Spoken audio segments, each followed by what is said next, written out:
పాలక పరలోకమందున్న మహారాజా ప్రియమైన దేవుడా సర్వశక్తి గల సర్వేశ్వర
పిత పుత్ర పవిత్ర ఆత్మ నామమున మన ప్రభు అయిన యేసుక్రీస్తు కృప సర్వేశ్వరుని ప్రేమ పవిత్రాత్మ సహవాసము మీ అందరితో ఉండునుగాక ప్రియమైన దేవుని బిడ్డలారా క్రీస్తు కూడా సంతోషించవలసిన విషయం. ఎందుకు అంటే నీ గర్భఫలాన్ని రక్షించడానికి ఒక తల్లి తన మాతృత్వమును ఈరోజు మనకి కానుకగా సమర్పిస్తూ ఉంది.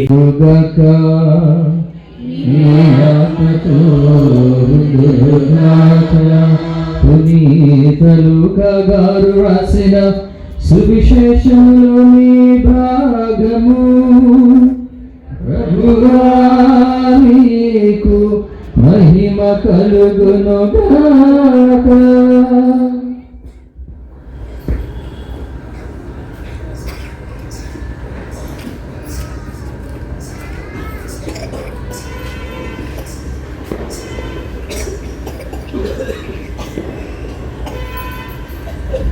రెండవ అధ్యాయము వచనములు 16 నుంచి 21 వరకు. లూకా సువార్త 2వ అధ్యాయము 16వ వచనము నుంచి 21వ వచనము వరకు. వారు వెంటనే వెళ్ళి మరియమ్మను యోసేపును తొట్టిలో పరిండి ఉన్న శిశువును కనుగొనిరి. వారు శిశువును గురించి విన్న విషయములనెల్లా వెల్లడించిరి. గొర్రెల కాపరులు వెల్లడించిన విషయములను వినిన వారందరూ మిక్కిలి ఆశ్చర్యపడిరి. కానీ మరియమ్మ అంతయు తన మనస్సున పదులపరుచుకుని మననము చేయుచుండెను. గొర్రెల కాపరులు తమతో చెప్పబడినట్లు తాము వినిన వారిని చూచిన వారిని గురించి దేవుని వైభవమును శ్లాఘించి తిరిగిపోయేది. 8 దినములు గడిచిన పిమ్మట శిశువునకు సున్నతి చేసి ఆ బాలుడు గర్భమునందు పడక పూర్వము దేవదూత సూచించినట్లు యేసు అని పేరు పెట్టిరి. ఇది క్రీస్తు సువిశేషము.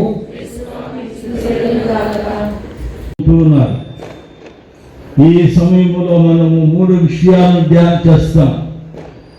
ఒకటి నూతన సంవత్సరం, రెండవది రక్షణ సంవత్సరం, మూడవది మరియ మాత మాతృత్వ వేడుదల. ఈ 3 పండుగలు కూడా మనకి గొప్ప సందేశాన్ని ఇస్తూ ఉన్నాయి. ఈ యొక్క సమయంలో మనము దేవునికి స్తుతులు స్తోత్రాలు. దేవుడు ఈ ప్రపంచానికే ఒక గొప్ప కానుక ఇచ్చి ఉన్నాడు, గొప్ప వరం ఇచ్చి ఉన్నాడు. అదే కొత్త సంవత్సరం. కాలం అన్ని కూడా దేవుని అధీనంలోనే ఉంటాయి. దేవుడు నిన్ను నన్ను ప్రేమించి గత కాలాన్ని తీసివేసి నూతనమైనటువంటి సంవత్సరాన్ని కాలాన్ని ఇచ్చాడు. ఎందుకనగా ప్రతి వాడు కూడా నూతన జీవితాన్ని జీవించాలి. పాత జీవితాన్ని, పాత విషయాలను, పాత ఆలోచనలను, పాత పనులను వదిలిపెట్టివేయాలి. వాటిని గుర్తుపెట్టుకోకూడదు, మర్చిపోవాలి. నూతన సంవత్సరంలో నూతనంగా కొత్త మనస్తత్వం, కొత్త ఆలోచన, కొత్త జీవితాన్ని జీవించాలి. ఇది దేవుడు ఆశపడేది. ఈ యొక్క సంవత్సరం ఒక కానుక, ఒక గిఫ్ట్. దీనిని మనం భద్రంగా కాపాడుకోవాలి. ఇది ప్రతి ఒక్కరి మీద దేవుడు కోరుకునేది అదే. మనము ఈ యొక్క సంవత్సరాన్ని ఎంతో విశిష్టంగా దానిని కాపాడుకోవాలి. దేవుడు ఇవ్వటం వరకే కాపాడుకునే బాధ్యత నీకు చెప్పాడు. ఆ సంవత్సరము దేవుని యొక్క అభీష్టంలో ఉండాలి అంటే మన జీవితాలు కూడా దేవుని కోరుకునే విధంగా ఉండాలి. పాత జీవితాన్ని ప్రారంభిస్తే నీ జీవితం అదే బాధలు, కష్టాలు ఉంటాయి. నూతన జీవితాన్ని ప్రారంభిస్తే నీ జీవితం నూతనంగా ఉంటుంది. పాత సంవత్సరంలో చేసినటువంటి పనులు కానీ, చెడు పనులు కానీ, ఏదన్నా కానీ, బాధలు కానీ, కోపం, కన్నీరు, సమస్య ఏమైనా కానీ ఇవన్నీ కూడా వదిలివేయాలి. You cannot carry that.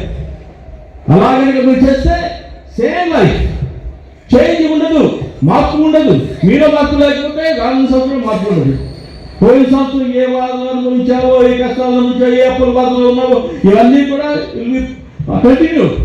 కాబట్టి అది అలాగే ఉంటుంది. God wants to change. అందుకే కొత్త సంవత్సరం ఇచ్చారు. కొత్త జీవితం జీవించాలి, కొత్త మనసు, కొత్త ఆలోచనలు. పాతను వదిలిపెట్టాడు. పాత జీవితాలని తెలుసు. ఎన్ని ఘోరాలు నేరాలు చేశారో, ఎన్నో విధాలుగా ఎంతమందిని ఇబ్బంది పెట్టి, బాధ పెట్టి, కన్నులు పెట్టారు. ఎక్కడికి అవసరం మీ కుటుంబాలు? ఎంతమంది కుటుంబ వ్యక్తులను వేధించి, బాధించి, అనేక వ్యక్తుల్లో కన్నీరు రప్పించి, కష్టాలు రప్పించి, ఆ జీవితమే దుర్భరం విధంగా చేశారు. కాబట్టి ఈ యొక్క నూతన సంవత్సరంలో దేవుడు నీకు నాకు ఇచ్చింది ఈ నూతన సంవత్సరాన్ని ఒక ఉద్దేశం కోసం. మార్పు, చేంజ్. 25 has become 26. నీ జీవితం కూడా అలాగే ఉండాలి. 25లో లాగా ఉండకూడదు. 26 is something. కొత్త జ్ఞానం, కొత్త ఆలోచనలు, కొత్త నడవడిక, కొత్త వరవడి ఉండాలి. కాబట్టి అందరూ ఒక్కడిగా అందరికీ దేవుడు ఇచ్చే వాగ్దానానికి సందేశం కూడా అయితే. కాబట్టి అందరూ మారాలి. ఒక సమయంలో మన జీవితాలు మన బ్రతుకులు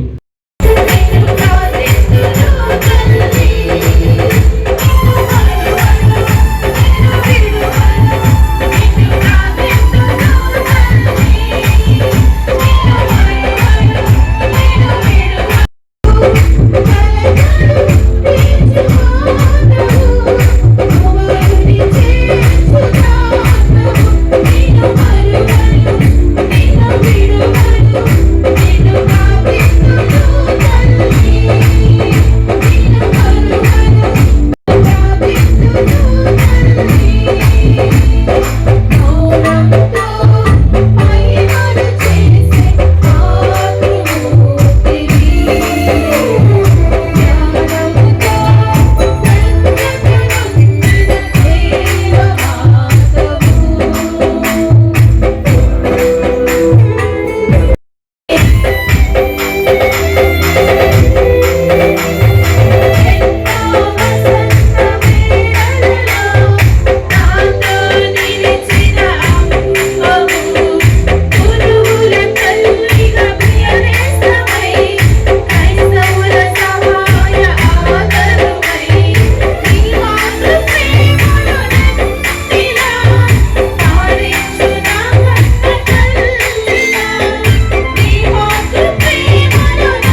మోసే ఏమన్నాడు తెలుసా? ప్రభువా, ఈ సన్నిధి లేకుండా మేము ఒక్క అడుగు కూడా ముందుకు వేయలేము ప్రభా, నువ్వు మాతో ఉండు అన్నప్పుడు ప్రభు వారి మాట విన్నాడు. ప్రియులారా, ప్రభువు వారి మాట విని వారితో ఉన్నాడు. 40 సంవత్సరాల పాటు వారిని నడిపించాడు. 40 సంవత్సరాల పాటు వారి చెప్పులు తెగలేదు. 40 సంవత్సరాల పాటు వారి వస్త్రాలు చెనగలేదు. 40 సంవత్సరాల పాటు అన్న భోజనం ఆకాశంలో నుంచి పడటం ఆగలేదు. 40 సంవత్సరాల పాటు రాత్రి నుండి నీరు రావటం ఆగలేదు. 40 సంవత్సరాల పాటు గుర్రేడి పెట్టిన మాంసం ఆగలేదు. ఎందుకంటే దేవుడు వారితో ఉన్నాడు. గట్టిగా చెప్పండి. యేసు లేనటువంటి ప్రయాణం పిల్లరా వ్యర్థం. యేసు ప్రభు మనతో ఉండాలి. ప్రియమైనటువంటి బిడ్డల, అందరూ కూడా దేవుడు మనందరూ కూడా దీవించాలని ఈ నూతన సంవత్సరంలోకి ప్రవేశిస్తబోతున్నటువంటి మనం పిల్లరా గుర్తుంచుకోవాల్సింది ఏమిటి అనంటే, యత్పావం తద్భవతి. మనం మంచిగా ఉంటే మన ఎదుటి వారు కూడా మంచిగా ఉంటారు. రెండవది, హస్తస్య భూషణం అలంకారం. తల్లిదండ్రుల మీద గౌరవం కలిగి ఉంటాము ప్రియమైనటువంటి బిడ్డల. అందుకే తల్లిదండ్రుల మీద దయలేని పుత్రుండు పొట్టనేని వాడు గిట్టనేని పొట్టలోని చెదలు పొట్టవా గిట్టవా అంటాడు విశ్వదాభిరామ నిరవేమ. తల్లిదండ్రుల మీద ప్రేమ లేని వాడు పుట్టినా ఒకటే చచ్చినా ఒకటే. పొట్టలోని చెదలు పుట్టవా, అవి చనిపోవా. తల్లిదండ్రుల మీద ప్రేమ లేని వాడు పుట్టిన చెదలతో సమానము అంటున్నాడు ప్రియమైనటువంటి బిడ్డ.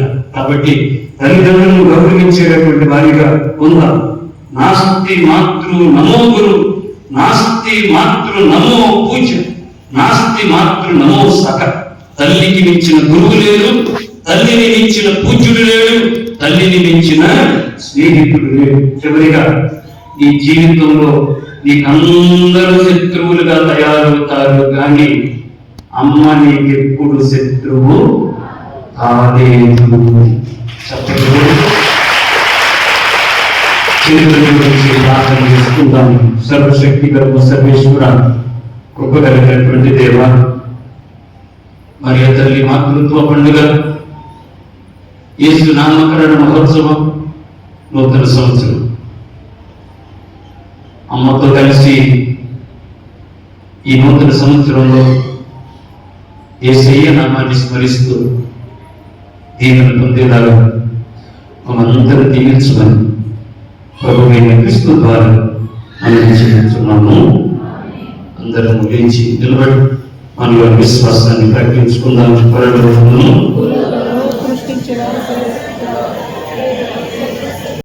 అక్కడ నుండి జీవించే వాళ్ళకును చనిపోయిన వాళ్ళకును తీర్పు చేయడానికి వచ్చును. పవిత్ర ఆత్మ నిశ్చయించున్నాను. పరిశుద్ధ కథలిక సభలు ప్రీతిల సంబంధ ప్రయోజనం నిశ్చయించున్నాను. పాపముల మన్నింపు నిశ్చయించున్నాను. శరీరం నిశ్చయించున్నాను. నిత్య జీవం నిశ్చయించున్నాను స్వామి. ఆమేన్. ఈ సమయంలో ప్రత్యేకతగా దేవుని యొక్క ఆశీస్సుల కొరకు కళ్ళు మూసుకుని చేతులు జోడించి ప్రార్థన చేసుకుందాం. 2025 సంవత్సరం ముగిసిపోయింది. 2026 సంవత్సరంలో ప్రవేశించాము. భగవంతుడు మనకు నూతన సంవత్సరాన్ని దయచేసి ఉన్నాడు. ఈ సంవత్సరం